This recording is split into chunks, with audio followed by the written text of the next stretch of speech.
मधुरं मधुरेभ्योऽपि मधुरं मधुरेभ्योऽपि मधुरं मधुरेभ्योऽपि मधुरं मधुरेभ्योऽपि मङ्गलेभ्योऽपि मङ्गलम् मङ्गलेभ्योऽपि मङ्गलम् पावनं पावनेभ्योऽपि पावनं पावनेभ्योऽपि हरे नामैव केवलम् हरे नामैव केवलम् हरि हरि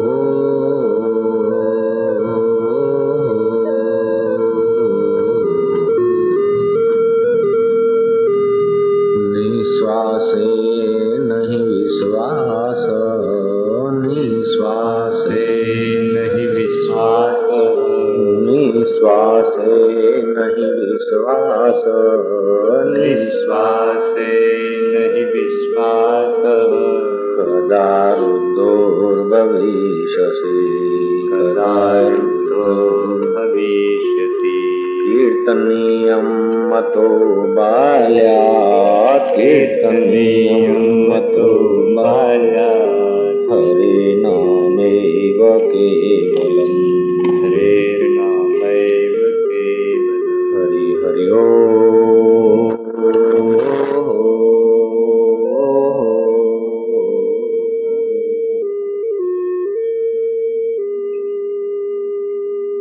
श्रद्धावान् लभते ज्ञानम् श्रद्धावान् लभते ज्ञानम् श्रद्धावान् लभते ज्ञानम् श्रद्धावान् लभते ज्ञानम् तत्परः संयतेन्द्रियः तत्परः संयतेन्द्रियः तत्परः संयतेन्द्रियः ज्ञानं लब्ध्वा परां शान्तिं ज्ञानं लब्ध्वा परं शान्ति ज्ञानं लब्ध्वा परां शान्तिं ज्ञानं लब्ध्वा परं शान्ति अचिरेणाधिगच्छति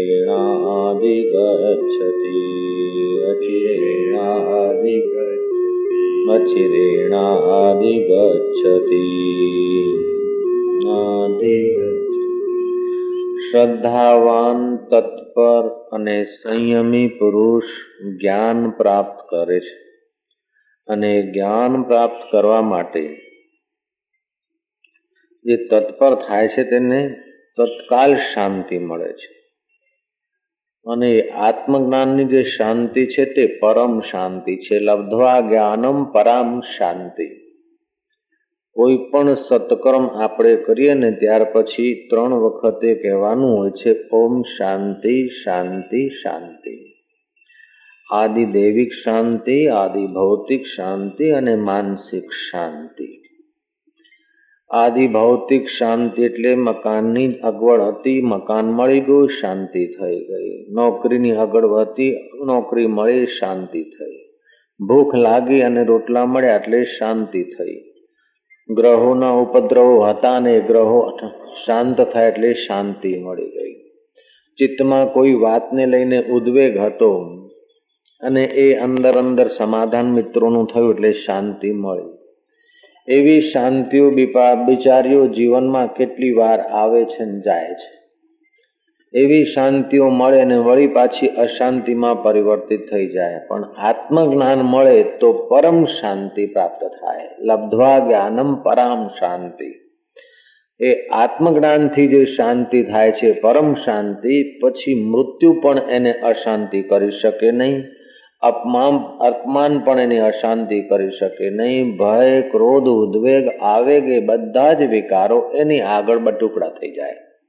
લબ્ધ્વા જ્ઞાનમ પરામ શાંતિ. જ્યાં સુધી આ જીવને પોતાના નિજ સ્વરૂપ આત્માનું જ્ઞાન નથી મળતું ત્યાં સુધી ભાડુતી શાંતિઓ મળે છે. થોડી વાર માટે અનુકૂળતા મળી ગઈ, ખૂબ તરસ લાગી હતી, હા પ્રાણ નીકળે છે, પાણી પીધું, હાશ શાંતિ. પણ 2 કલાક પછી હતા તેવા પાછા. નોકરી નથી, નોકરો મળ્યો કે હાશ શાંતિ. પણ હવે બીજાની કોઈની ઊંઘ નથી જોઈને વળી હૈયામાં હોળી ચાલુ થશે. છોકરાના લગ્ન નહોતા થતા ને એક બરાબર વ્યવસ્થિત ચોખ્ઠું ગોઠવાઈ ગયું કે હાશ શાંતિ, આપણે ગંગા નાયા. પણ પછી નવવધુ આવ્યા ને એનો સ્વભાવ નથી મળતો, વળી પાછી હૈયામાં હોળી. સ્વભાવ મળ્યો પણ એને કીકો નથી થતો તોય અશાંતિ, કીકો થાય છે ને ભણવા નથી જતો તોય દાદાની ચિંતા. જય શ્રી કૃષ્ણ કહી દો ને. ધંધો નથી ચાલતો અશાંતિ, ધંધો ચાલ્યો ને બરાબર ધમધમાટ ચાલ્યો તો પૈસા ગોઠવવામાં અશાંતિ, પૈસા ગોઠવાઈ ગયા તો હવે મારા પછી કોણ ગોઠવશે એ અશાંતિ. જય શ્રી કૃષ્ણ કહી દો. જ્યાં સુધી આત્મજ્ઞાન થતું નથી ત્યાં સુધી આ જીવને પરમ શાંતિ મળતી નથી, ને જ્યાં સુધી પરમ શાંતિ મળતી નથી ત્યાં સુધી કાંઈક ને કાંઈક ગોદા બિચારાને લાગે જ જાય છે. ગોદા બદલાય ખરા પણ વાગે. માથે ભાર લઈને ગયા હોય ને તો થોડી વારમાં માથું થાક્યું છે. માથું થાક્યું છે તો એ પોટલો ઉપાડીને ખભે મૂક્યો કે હાશ જરાક શાંતિ વળી. હવે ખભો થાકે પાછો બીજા ખભે મૂકે કે હાશ હવે શાંતિ મળી. પછી પોટલું ઉતારી દીધું, એ ઘાસનું પોટલું કે વસ્તુનું પોટલું, ને એ પોટલું વેચી દીધું ને પૈસા મળ્યા ભાઈને કે હાશ હવે શાંતિ. પાછું સીધું ખરીદ્યું ને પોટલું મૂક્યું, ઘરે ગયા કે અરે કે થાક્યા. ઘેર પહોંચ્યા, ઉતાર્યું કે હાશ શાંતિ. પછી રોટલા કર્યા અને શીરો કર્યો ને બરાબર ધમધમાઈને ખાધું. હવે પેટ ભારે ખમ થઈ ગયું, અશાંતિ. વળી પાછા ગયા જે કઈ દરરોજે કરતા હોય વહેલી સવારે લોટો લઈને, એ બધું ઠાલ્યું એટલે કે હાશ શાંતિ મળી. વળી પાછો પોટલો મૂકો. એના સિવાય બીજું શું કરીએ છીએ આપણે? પછી વિચારોનો પોટલો મૂકો કે ભારનો પોટલો મૂકો, નોકરીનો પોટલો મૂકો, છોકરાની સગાઈનો પોટલો મૂકો કે છોડી ન લેણા દેણાનું જ પોટલું મૂકો કે ગમે તે પોટલું મૂકો, પણ પોટલું મૂક્યા વિના ચાલતું નથી ને. એ પોટલું જ્યાં આવ્યું કે બસ ખભા બદલે જાય છે ને શાંતિ શાંતિ કરે જાય છે ને છેવટે જુઓ તો આખું જીવન પૂરું થઈ જાય. આખો કહે અંધારો કૂવો, ઝઘડો મટાડી કોઈ ના મૂવો. બધું નિરાશ થઈ ગયું કે આશ મારે પૂર્ણ શાંતિ છે એવું ઊંડાણથી કોઈ કહી શકે નહીં. ઉપરથી કહે છે કે કેમ છો કે અરે આનંદ આનંદ. ચારે છોકરા કહેવામાં છે, બૈરું આજ્ઞાકારી છે. મધુરભાષી પત્ની હોય અને છોકરાઓ આજ્ઞાકારી હોય, એમની નવવધુ એ સારા કુળની હોય, છતાંય પૂર્ણ શાંતિ તો નથી, કારણ કે મૃત્યુનું ચક્ર માથે છે, અપમાનનો ભય છે. એ ક્ષણિક શાંતિ આવે, કોઈ વખતે 2 કલાક માટે રહે, 5 કલાક માટે રહે, પણ મૃત્યુ આવે છતાંય શાંતિ રહે કે મારી મૃત્યુ થવાની નથી, હું અજર અમર આત્મા છું, સચ્ચિદાનંદ છું, ચૈતન્ય ઘન છું. જન્મ મૃત્યુ મેરા ધર્મ નહીં હૈ, પુણ્ય પાપ કછું કર્મ નહીં, મેં હું અજ નિર્લેપી રૂપ કોઈ જાને રે. એવો સાક્ષાત્કાર જ્યાં સુધી ના થાય ત્યાં સુધી બધી ભાડુતી શાંતિઓ. ઓટો રિક્ષામાં બેઠા ને થાકીને રિક્ષાવાળા ચાલ દિલ્હી દરવાજા લઈ જાય, બેઠા કે હાશ શાંતિ વાળી. પણ થોડી વારમાં પેલો પૈસા માગશે ને ખટપટ ચાલુ થશે. હાલ્યા કેમ 4 રૂપિયા થાય છે કે નહીં સાહેબ 6 રૂપિયા થશે. સારું 5 રૂપિયામાં પત્યું કે હાશ શાંતિ. પણ એમાં 6 ની જગ્યા 5 માં પત્યું. હાશ શાંતિ નહીં, હજી ચાલવાનું બાકી છે ને દાદરા ચડવાના બાકી છે ને ઉતરવાના બાકી છે. જય શ્રી કૃષ્ણ કહી દો. દુનિયામાં ગમે એટલી તમે સગવડો લો ને, ગમે એટલી વસ્તુઓ ભોગવો ને, ગમે એટલી અવસ્થાએ પહોંચી જાઓ, પણ જ્યાં સુધી પોતાના હૈયામાં હરિતત્વનો સાક્ષાત્કાર નહીં થાય ત્યાં સુધી મજૂરી બદલાશે. મજૂરી બદલાય એને આપણે શાંતિ કહીએ છીએ. પટાવાળામાંથી કારકુન થઈ ગયા કે હાશ પ્રમોશન થયું, શાંતિ. પણ થોડા દિવસ પછી સિનિયર બાજુ જોશે, જુનિયર છું, સિનિયર ને જો વટ છે એની આજ્ઞામાં રહેવું પડે. આપજી કંઈક થઈ જાય કે હાશ તે થયા શાંતિ. એમ કરતા કરતા તમે પ્રાઇમ મિનિસ્ટરની પોસ્ટે પહોંચી જાઓ ને કદાચ, તો પણ ચૂંટણીઓ આવે ને વળી પાછી ઊંઘ બગડે. લ્યો, જય શ્રી કૃષ્ણ. અને ચૂંટણીઓમાં ઊંઘ ન બગડે કદાચ ને ખુરશી ઉપર ખુરશી તમારી રિઝર્વ થતી જાય, છેવટે મૃત્યુ આવે ને એટલે બધું છોડીને જવું પડે તો અશાંતિ થાય. શ્રદ્ધાવાન લભતે જ્ઞાનમ તત્પરઃ સંયતે ઇન્દ્રિયાઃ. ભક્તિના માર્ગમાં જ ફક્ત શ્રદ્ધાની જરૂર છે એવું નથી, જ્ઞાનમાં પણ શ્રદ્ધાની આવશ્યકતા છે. જ્ઞાન માર્ગમાં પણ શ્રદ્ધાની આવશ્યકતા છે. શાસ્ત્રમાં શ્રદ્ધા નહીં હોય તો આત્મવિચાર નહીં કરી શકે. મહાપુરુષમાં શ્રદ્ધા નહીં હોય તો આત્મવિચાર તરફ રુચિ નહીં થાય. શ્રદ્ધાવાન લભતે જ્ઞાનમ, એકલી શ્રદ્ધા નહીં, શ્રદ્ધાની સાથે તત્પરતા હોય અને ઇન્દ્રિય સંયમ હોય, એ બે સાધનો શ્રદ્ધાની સાથે હોય, બેડો પાર થઈ જાય. મુઆ પછીનો વાયદો કામો કો જાણે છે કાલ, આજ અત્યારે અવઘડી સાધુ જોઈ લો નગદી રોકડ માલ. એ નગદ તમારા વિશ્વેશ્વરનો તમે સાક્ષાત્કાર કરી શકો. એ નગદ તમારો જે ખજાનો છે ને એ જ્યાં સુધી ના મળે ને ત્યાં સુધી જે કંઈ મળ્યું ને એ તમને ભ્રમમાં નાખવા માટેનું છે, ભ્રમણા વધારવા વાળું છે. મને આ પદ મળ્યું ને હવે કે મારો પ્રમોશન થયું, આ થયું, હવે આ થયું, હવે આ થયું, એમ કરતા કરતા ગમે એટલું થઈ જાય, છેવટે ઊંડાણમાં લાગશે કંઈક બોધું, કંઈક નું કંઈક બોધું લાગશે. બે માણસને બોધું ના લાગે. એક તો બ્રહ્મવેતાને બોધું ના લાગે, કારણ કે નક્કુર અનુભવ છે પોતાના આત્મ સાક્ષાત્કાર. અને બીજો માણસ જે પાખંડી હોય ને, અંદર બોધું હોય કે મારે તો લીલા લહેર છે, અરે ગાડી છે, ફેક્ટરી છે, આમ છે, ઓહો આનંદ છે. ગાલે ધોળ મારીને ગાલ લાલ રાખવા વાળાને જે સ્વભાવ છે ને એને બધું દેખાય નહીં, પણ ઊંડાણમાં હોય ખરું. જય શ્રી કૃષ્ણ. પોતાનાથી ઉતરતા વ્યવહારમાં, ધંધામાં, બુદ્ધિમાં ઉતરતા વ્યક્તિઓ એની આગળ સાહેબનું વટ, શેઠનું વટ, નબળા આગળ બળિયો જરા પહેલવાન લાગે, નિર્ધન આગળ લખપતિ જરા ધનવાન લાગે, પણ કરોડપતિ આગળ એ પાછું અંદરથી બોધું થાય. અને કરોડપતિ પાછો અબજોપતિ આગળ બોધું થાય ને અબજોપતિ ઇન્કમ ટેક્સની વાત સાંભળીને દરરોજ 10 વખત બોધું થતું હોય છે. જય શ્રી કૃષ્ણ કેવું પડે, ચોક્કસ કેવું પડે. કૃષ્ણ કનૈયા.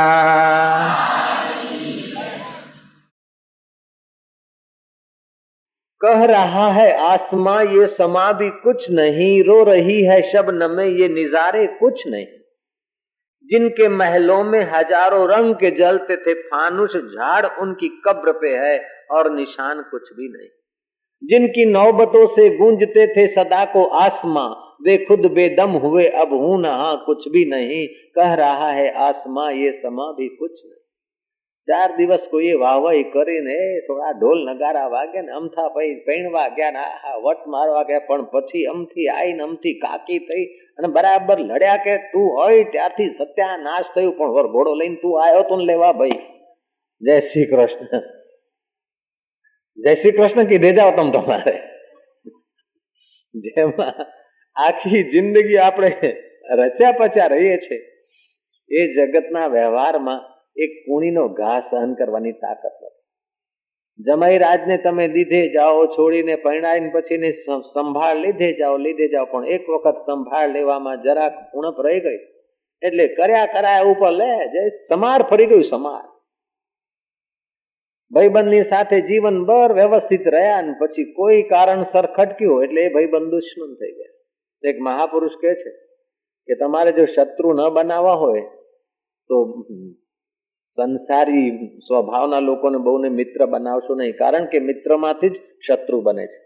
જેની સાથે તમારો કોઈ સંબંધ નથી એ શત્રુ નથી થતો, જેની સાથે તમારા સંબંધ છે એ શત્રુમાંથી જ મિત્ર થાય છે અને મિત્રમાંથી જ શત્રુ થાય છે. એટલે મિત્રને એવી વાત કદી કહેશો નહીં કે જે તમે શત્રુને કહેવા નથી માંગતા, કારણ કે મિત્ર કોઈ દિવસે શત્રુમાં પરિવર્તિત થઈ શકે. અને શત્રુને તમે એવી વાત કહેશો નહીં જે તમે મિત્રને કહેવા માંગતા નથી. જે તમે મિત્રનું અપમાન કરવા માંગતા નથી તેવી વાત શત્રુને કહેશો નહીં, કારણ કે શત્રુ વળી પાછો કોઈ વખતે મિત્ર થશે ને તમારી કીધેલી વાત તમને ખટકશે. મિત્રમાંથી શત્રુ બની જાય છે અને શત્રુમાંથી મિત્ર બની જાય છે. ધનવાનમાંથી નિર્ધન થઈ જાય છે, નિર્ધન હતા તે ધનવાન થઈ જાય છે, મૂર્ખ હતા તે વિદ્વાન થઈ ગયા, અને વિદ્વાન હતા તે મગજની જરાક નસ ખસડી તરત હોસ્પિટલમાં ઘરવાળા ધકેલી દીધા.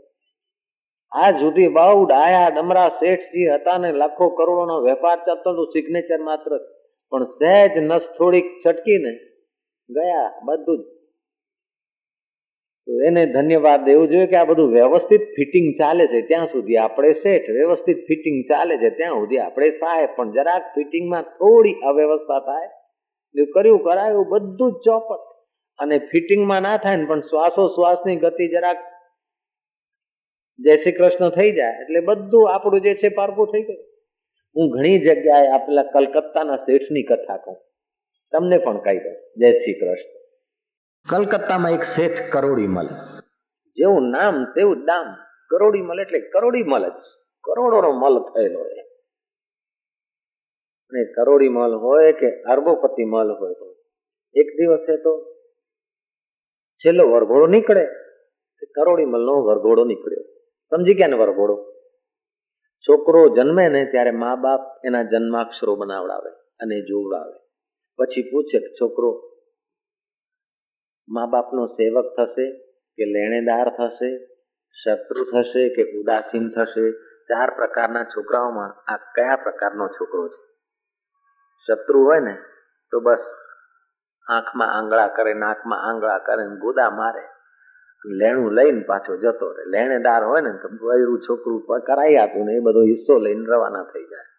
ઉદાસીન હોય તો બહુ લે નહીં, દે નહીં, બોઘા જેવો, બિપિન બોઘા જેવો. પણ સેવક પુત્ર હોય તો આયુ ઠરે. તો પૂછવાનું હોય છે કે છોકરો સેવક થશે કે શત્રુ થશે કે ઉદાસીન થશે કે વેરી થશે, શું થશે? છોકરો પૈણશે કે નહીં પૈણે એ પૂછી શકાય. છોકરો શેઠ થશે કે નોકરી કરીને ગુલામ થઈ થઈને જીવન વિતાવશે એ પૂછી શકાય. છોકરો લગ્ન કરશે કે નહીં કરે એ પૂછી શકાય. મા બાપના ભેગો રહેશે કે નહીં રહે એ પૂછી શકાય. છોકરો સાધુ થશે અને પરમ કાર્ય સાધશે કે સંસાર ભઠ્ઠીમાં શેકાશે એ પૂછી શકાય.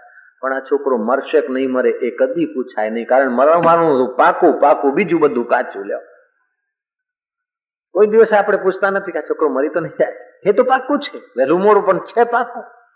એ તો રિટર્ન ટિકિટ જ આવે, વન સાઈડ ની ટિકિટ મળે જ નહીં. તમે ઇન્ડિયાથી જાઓ ને અમેરિકા, સિંગલ ટિકિટ કદાચ એ લોકો વ્યવસ્થા કરીને આપી દે તો આપી દે, પણ ત્યાંથી સિંગલ ટિકિટ અપાતી જ નથી. આજ સુધી કોઈ મળી નથી. સાધુ સંત પીર ફકીર બીજાને ફૂંક મારીને ઉભા કરે ને એને સિંગલ ટિકિટ આજ સુધી મળી નથી.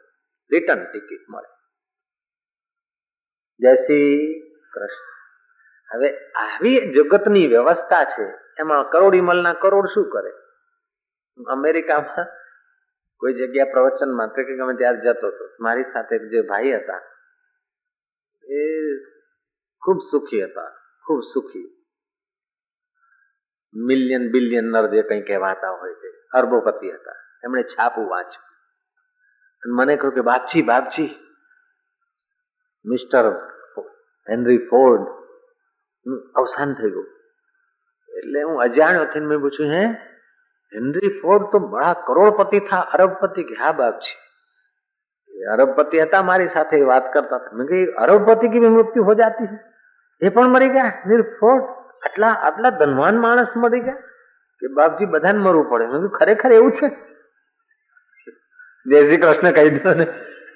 પેલા બહેન લાગ્યો કે બાપજીએ મને સંકેત કર્યો છે કે આ ઢીંગલાઓના ભરોસે તમારી શાંતિ નહીં, પદના ભરોસે તમારી શાંતિ નહીં, સૌંદર્યના ભરોસે તમારી શાંતિ નહીં, અને વ્યવહારમાં કુટિલતા કરીને કોઈ દગો દઈને શાંતિ જશો એ નહીં, પણ અંતર્યામી આત્મ તત્વનો સાક્ષાત્કાર કરીને પરમ શાંતિ પામો. પછી મૃત્યુ તમારું કઈ બગાડી નહીં શકે.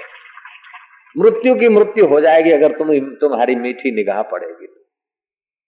बंदगी का था कसूर बंदा मुझे बना दिया, मैं खुद से था बेखबर तभी तो सिर झुका दिया, वो थे न मुझसे दूर न मैं उनसे दूर था, आता न था नजर तो नजर का कसूर था.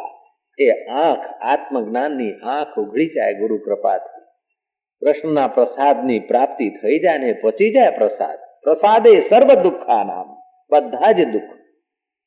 રૂપિયાથી બધા દુઃખ દૂર નથી થતા ભાઈ સાહેબ, પદથી પણ બધા દુઃખ દૂર નથી થયા આજ સુધી કોઈના. અગર પદથી કે રૂપિયાથી, સૌંદર્યથી કે સામર્થ્યથી તો બધા દુઃખ દૂર થઈ જાય તો પેલા જે મદારીઓ છે ને એ ઘણું ચમત્કાર દેખાડ્યું. રૂપિયા કુબેર કેટલાક પ્રદેશમાં કુબેર બેઠા છે, પણ એનાથી બધા દુઃખ દૂર થતા નથી. પણ બધું જેનું છે એ આત્મદેવની અનુભૂતિથી બધા જ દુઃખ દૂર થઈ જાય. પછી તમારા પ્રારબ્ધમાં ધનના ઢગલા હોય તોય વાંધો નહીં, અને હાથમાં ટુકડો ખાઈને પાણીનું એક ચૂલ્લું પીને ગુજારો કરવાનું પ્રારબ્ધ હોય જળ ભરતની જેમ, સુખદેવજીની જેમ, તોય તમને વાંધો નહીં. આત્મલાભન પરમ લાભમ ન વિદ્યતે. આત્મલાભથી વધુ કોઈ લાભ નથી ને આત્મ સુખથી ઊંચું કોઈ સુખ નથી ને આત્મ જ્ઞાનથી કોઈ ઊંચું જ્ઞાન નથી. એટલે કરોડી મળને આત્મજ્ઞાન સિવાય બીજું બધું જ્ઞાન હતું. ફેક્ટરીમાં અમુક શું બનાવવું, શું રાખવું, 1 નંબર કઈ રીતે ગોઠવા, 2 નંબર કઈ રીતે ગોઠવા, આમ તેમ બધું વેવાઈને કઈ રીતે રાજી રાખવા, જમીને કઈ રીતે રીઝવા, એ બધી આવડત હતી કાકાને.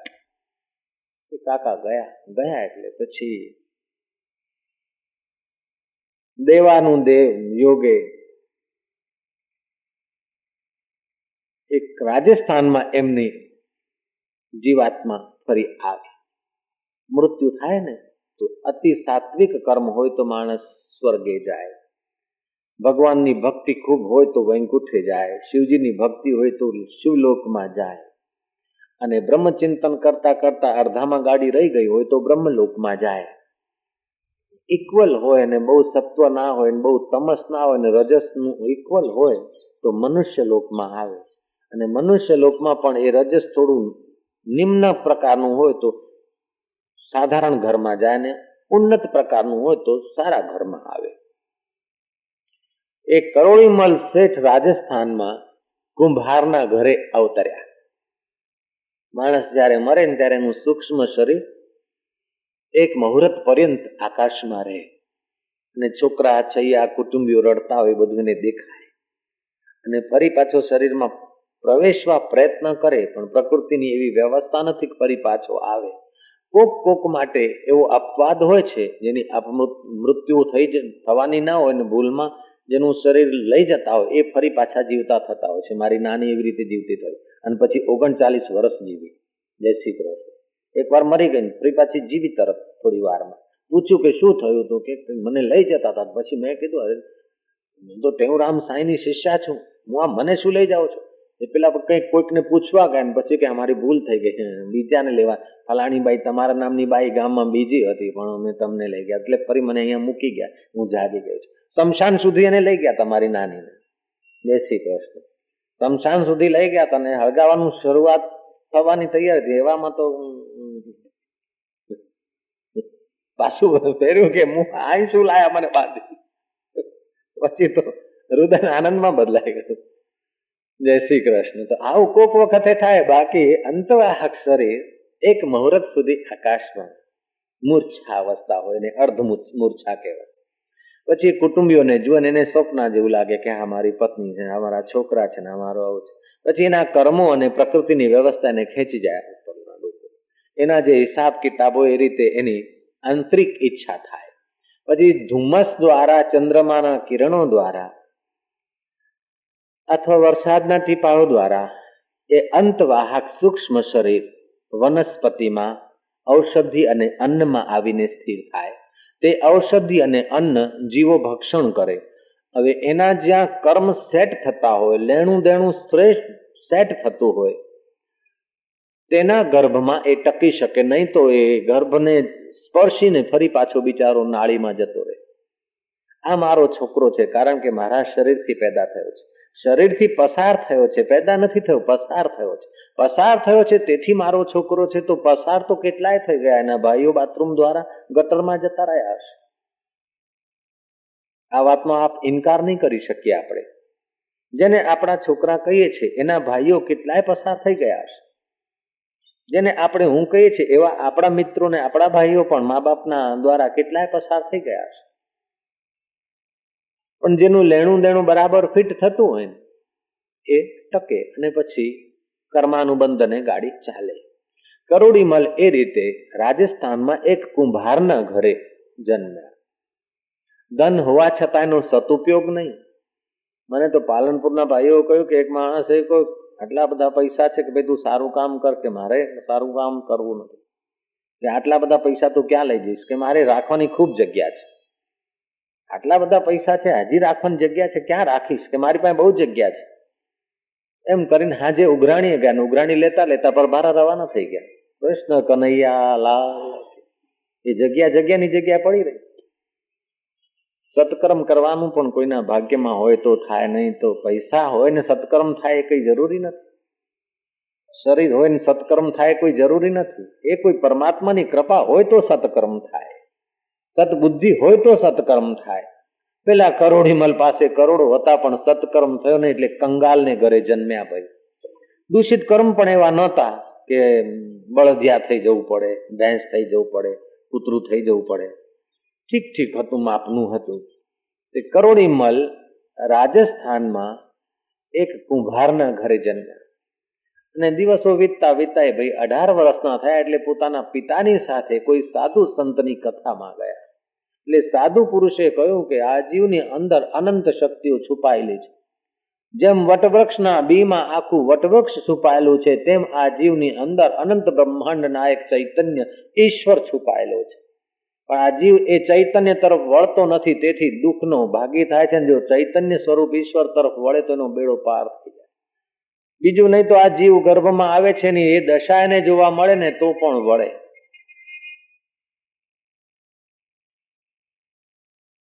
તમે ગયા જન્મમાં ક્યાં હતા એ જો તમને દેખાઈ આવે ને માતાના ગર્ભમાં તમે કઈ રીતે ઊંધા લટકતા હતા એ જો તમને સમજાઈ જાય ને તો ખરેખર તમે બધા જ સાધુ પુરુષ થઈ જાઓ. તે વિષય ઉપર બાપજીએ જરાક પ્રકાશ નાખ્યો. બુદ્ધ અને મહાવીરના ચરણોમાં જે લોકો જતા હતા કથા સાંભળવા, બુદ્ધ અને મહાવીર પણ તેવું જ કરતા કે ધ્યાનમાં બેસાડે અને પછી ચિંતન કરાવે કે ગઈકાલે તમે કેવા હતા, ચિંતન કરો. 2 મહિના પહેલા તમે કેવા હતા, 2 વર્ષ પહેલા તમે કેવા હતા, 5 વર્ષ પહેલા તમે કેવા હતા. ધ્યાનમાં ધીરે ધીરે ધીરે ધીરે થોડા દિવસો પછી રિવર્સમાં જવાનું, પાછળ જવાનું. એમ કરતા કરતા તમે આજ 30 વર્ષના છો તો 29 વર્ષ તમે કેવા હતા, 29 વર્ષ પહેલા. 1 વર્ષના હતા ત્યારે તમે કેવા હતા, એ તમારી આકૃતિ બાલ્યાવસ્થાની તમને ધ્યાનમાં દેખાય. પછી તમે 1 મહિનાના હતા ત્યારે કેવા હતા, એ જયારે તમને પાક્કું દેખાતું આવે પોતાનું મોડલ, એટલે તમને સચોટ અનુભૂતિ થાય. એમ કરતા કરતા તમે જયારે 1 દિવસના હતા ત્યારે કેવા હતા એ તમને ધ્યાન દ્વારા દેખાય. પછી તમારે સંકલ્પ કરવાનો હોય કે માતાના ગર્ભથી જયારે તમે બહાર જન્મ લેતા હતા ત્યારે કેવા હતા, ત્યારની પીડા યાદ કરીને કંપારી છૂટે. માતાના ગર્ભમાં ઊંધા લટકતા હતા અને માં ખારું ખાટું ખાય અને કોમળ ચમડી ઉપર, આપણા ચર્મ ઉપર આમ વેદના થતી હતી, એ અનુભૂતિ થાય ત્યારે બધા જ પાછી પાની કરે. સંસારની આસક્તિ, કરોડપતિ કહેવાની આસક્તિ પાછી વળે, ધનાઢ્ય કહેવાની, વકીલ કહેવાની, શેઠ કહેવાની, સાહેબ કેવડાવવાની, એ બધી જ વૃત્તિઓ પાછી વળે અને લોકો બુદ્ધના ચરણે બેસી જતા ભિક્ષુક થઈને. મહાવીર આવે ત્યારે 40,000 લોકો એમના ભિક્ષુક બેસી રહે શાંત થઈને, અને મહાવીર ચૂપચાપ પોતાના આત્મ સ્વરૂપમાં વિરાજીને દ્રષ્ટિપાત કરે ને લોકોને આમ અંતર્મુક્તાનો અભ્યાસ કરાવે. તો બુદ્ધ અને મહાવીરની પાછળ જે લોકો ભિક્ષુક થઈ જતા હતા એમની પદ્ધતિ હતી ધ્યાન કરાવવાની કે પાછળ જાઓ. તમે માતાના ગર્ભનું દુઃખ જયારે યાદ કરો ને ત્યારે તમને સંસારના સોફા ને એર કન્ડિશન ને આઈસ્ક્રીમ ને ફિલ્મ ને આ બધું, એ બધું તમને તુચ્છ લાગે કે આ અમને ભરમાવા માટેનું છે, આ અમારો સમય બરબાદ કરવાની માયા જાળ છે. જેમ માછલીને જાળમાં ફસાવાનું વ્યવસ્થા હોય છે એવી રીતે આ જીવને માયા જાળમાં ફસાવાની વ્યવસ્થા છે. તમને કઈ ગમે નહીં, ઈશ્વર પ્રાપ્તિ સિવાય બીજું તમને બધું તુચ્છ, અતિ તુચ્છ લાગે, બંધન લાગે. જેમ ચતુર માણસ વટે માર્ગું ડાકુઓને ઓળખી લે પછી એમના હાથનું ખાય ને એમની સાથે સંબંધ બહુ જોડે ને કેમે કરીને એમનાથી છૂટા પડવા પ્રયત્ન કરે, તેમ જે ધ્યાનમાં અંતર્મુખ થાય ત્યારે એને ખબર પડે કે આ બધા વટે માર્ગું લૂંટારા છે. કામ, ક્રોધ, લોભ, મોહ, મદ, માત્સર્ય, મારું તારું એ બધા લૂંટારા છે. મારું આયુષ્ય રૂપી ધન લૂંટી જાય છે. જીવ સાવધાન થઈ જાય. આપજે જરા પ્રકાશ નાખ્યો એટલે પેલો ભૂતપૂર્વ કરોડીમલ જે 18 વર્ષનો છોકરો હતો, કાકા તો દરરોજે સાંભળે ને ચીકણો ગળો એટલે બહુ રંગ લાગે નહીં, કંખેરીને રવાના થઈ જાય. પણ 18 વર્ષના છોકરાને લાગી આવ્યું કે ઈશ્વર પ્રાપ્તિ તો કરીશ, પણ ગયા જન્મમાં હું કોણ હતો એ મારે જો શીખવાનું મળી જાય ને તો બરાબર મજા આવે. કથા પૂરી થઈને બાપજીના ઉતારે કહ્યું કે બાપજી થારો મેં દાસ હું. બાપજી આજરી કથા મેં પહેલી વહેલી સાંભળી હે અંદાતા. હું ગયા જન્મમાં કોણ હતો, ભગવાનની પ્રાપ્તિ તો પછી કરીશ, પણ ગયા જન્મમાં કોણ હતો એ મને જો દેખાઈ જાય ને બાપજી તો હું તો તમને ભગવાન માનું મારા બાપજી. કે દેખાઈ જાય એમાં શું મોટી વાત, તું જે હતો એ તો દેખાય એમાં શું મોટી વાત. બાપજી એને પાછળ જવાની ધ્યાનની વિધિ બતાવી, થોડા નજીક બેસાડીને એને પ્રાણાયામની વિધિ બતાવી. પ્રાણને જય કરે એટલે મનોજય થાય, મનોજય થાય એટલે જે જગતનું દ્રશ્ય જોવું હોય એ દેખાઈ આવે. એ બહુ મોટી વાત નથી, એક ટેકનિક છે, એક પ્રયોગ છે. બાપજીએ પ્રયોગ બતાવ્યો, એ પ્રયોગ તમે પણ કરી શકો છો. પેલો છોકરો તો રાજસ્થાનની સન્નાટ ઝૂંપડીમાં અભ્યાસ કરવા લાગી ગયો. બાપજી એના બાપને ખબર ના પડે, થોડો સમય દરરોજે કાઢે અને એને તો સાધના શરૂ કરી. એમ કરતા કરતા એને દેખાણું કે ભૂતપૂર્વ હું તો કરોડીમલ શેઠ હતો. અરે રે રે કેમ આ તો ફેક્ટરીઓ છોકરા છૈયા ને લીલા લહેર હતા ને અહીં 2 ગધેડા લઈને માટી લેવા જઉં છું ને થોડી ઈંટો પકવું છું ને થોડાક તવા પકવું છું ને થોડી ચલમો ની પેલી ટોપીઓ પકવું છું ને ખાવાના ફાંફા છે, આટલું બધું મારી પાસે છે ને અહીં આ મજૂરી 42 રૂપિયાની પાસે હતા ને બીજા ઉછીના લઈને એ તો આય પહોંચી ગયો કલકત્તે અને જોયું બધું પોતાનું ભૂતપૂર્વ જીવન. એટલે જઈને બાણું ખખડાવ્યું એટલે અંદરથી અવાજ આવ્યો, કોણ હે? એ સમજી ગયો કે આ મારો મોટો છોકરો છે. ત્યારે પેલો 2 ગધેડા લઈને હાંકતો છે જે છોકરો ભૂતપૂર્વ જે કરોડીમલ હતો, એને પોતાના ભૂતપૂર્વ છોકરાનો અવાજ સાંભળ્યો. પેલો છોકરો કે કોણ હે? ત્યારે આ ભૂતપૂર્વ કરોડીમલ 18 વર્ષનો છોકરો કે તારો બાપ હે, દરવાજો ખોલ.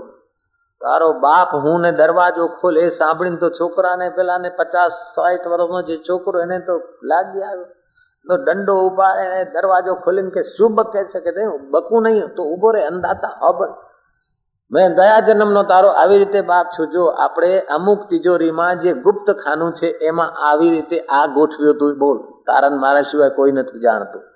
છોકરા કે હા તો વાત તો ખરી.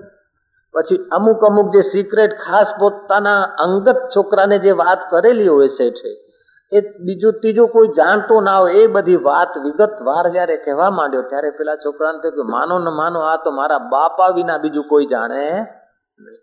એવામાં તો ભાઈને બોલાયો ને ભાભીને બોલાયા ને બધાને ઘરની બધી વાતચીત થઈ. આમાં પેલા ડોશી આયા એમ કરીને ડોશીને થયું, ડોશીને કહે છે કે આપણે જો પેરા ફરતી વખત હું હાથ છોડાતો તો તે પકડી રાખે, મેં એક ચૂંટલી મારીને તે 2 મારી હતી પછી મેં જોરથી દબાયું તું, ખબર છે?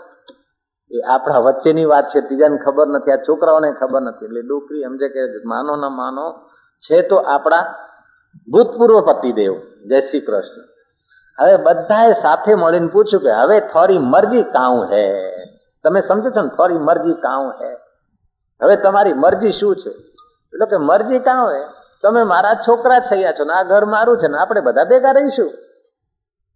એકી સાથે બધા કે છે કે ભેગા રહેવાની વાત કરીશ નહીં, આ તારા 2 ગધેડાની જગ્યાએ તું 5 ગધેડા ખરીદી શકે એટલે 500 રૂપિયા તને આપી દે, જતો રે, જ્યાં છે ત્યાં જઈને મર, અહીંયા રહેવાય નહીં. પેલું કે ના મારે તો અઠે જ રહેવું હે, એ મારા છોકરા છે યાર અને એ મારી મિલકત है. बोले अठे वठे करे नहीं, नहीं तो बराबर झूड़ोगा અને फिर पुलिस को फोन करके मेंटल हॉस्पिटल में भर्ती करा दे. એવું નથી કે કરોડીમલ ને એવું કહ્યું. આપણે પાછા સિદ્ધપુર આવીએ તો આપણી એ દશા થાય, પાલનપુર આવીએ તો આપણી એ દશા થાય, ડીસા આવીએ ને ફરી પાછા તો આપણી પણ એ દશા થશે ચોક્કસ. અને જો એ ના થતી હોય તમે અજમાઈ જોજો. આવા દેશે પહેલાની ઓફિસે, આજની જે આપણી ઓફિસ છે, આપણા પ્રાણનો એકવાર અંત થઈ જાય ને ફરી કોઈના ઘરે જન્મીએ તો કે આ મારા ગયા જન્મની ઓફિસ છે. ત્યારે અલાવ કરશે આપણા પાર્ટનરો, નોકરો, સરકાર? ના ચાલે.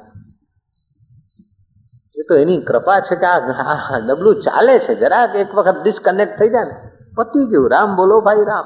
આખી જિંદગીનો સરવાળો મીંડું ચોકડું મુકાઈ દે. નારાયણ નારાયણ નારાયણ કહી દો ને, નારાયણ નારાયણ નારાયણ નારાયણ નારાયણ. શિવજી પાર્વતી ને કહે છે, उमा कहूँ मैं अनुभव अपना, उमा कहूँ मैं अनुभव अपना, सत्य हरि भजन जगत सब स्वप्ना, सत्य हरि भजन जगत सब स्वप्न.